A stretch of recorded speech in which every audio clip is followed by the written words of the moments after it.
Last Monday, Israel celebrated its 40th annual Jerusalem Day. That's the day that commemorates the reunification of Jerusalem during the Six-Day War in 1967. But now, the nation faces the possibility that Jerusalem Day may be a holiday with an expiration date. According to some Israeli officials, within a few years' time, Jerusalem will belong to Hamas. The city's mayor, Yuri Lupoliansky, recently warned that within a few years, Hamas could take over the city demographically without even firing a shot. He said Jerusalem could, God forbid, end up not under Jewish sovereignty, but rather that of Hamas. At present, Jerusalem's population is 2/3 Jewish and 1/3 Arab.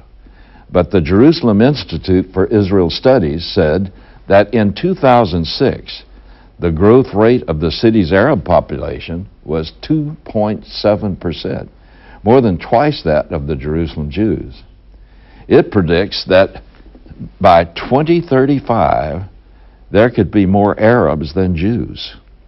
Another major threat to the Jerusalem's Jewish majority is the mass migration of Jews from the capital to nearby suburbs over the past 10 years.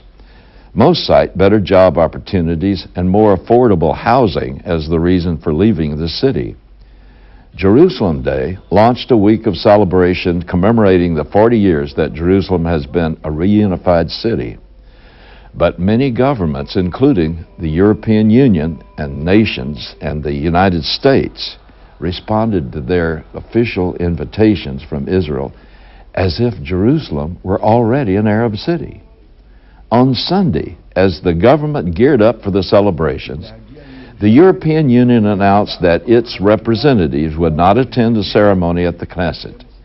An EU spokesman said, EU countries believe the city should serve as a capital for two states. Likewise, the U.S. Embassy announced that following the long-standing tradition, Ambassador Richard Jones would also skip Monday's ceremony. Mustafa Barghouti, the Palestinian information minister, praised those who refused to attend. He said the celebrations are in violation of international law. Last summer, Costa Rica and El Salvador became the last nations to withdraw their embassies from Jerusalem. None of the major powers have ever had their embassies in the capital. This includes the United States, which have kept its embassy in Tel Aviv, despite the Jerusalem Act passed by the Senate in 1995. The Jerusalem Act requires the U.S. to relocate its embassy in Jerusalem. But both Presidents Clinton and Bush refused to honor the act, citing national security concerns. Call it hypocrisy, cynicism, or even anti-Semitism, but Israel doesn't have the diplomatic clout to force even its allies to base their delegations in the disputed capital. When it comes to Jerusalem, the Jews are on their own. This is scandalous, but for those who study Bible prophecy, it shouldn't be surprising. The prophet Zechariah, writing from his vantage point of some 2,500 years ago, predicted that Jerusalem would be a thorn in the side of the world community in the last days.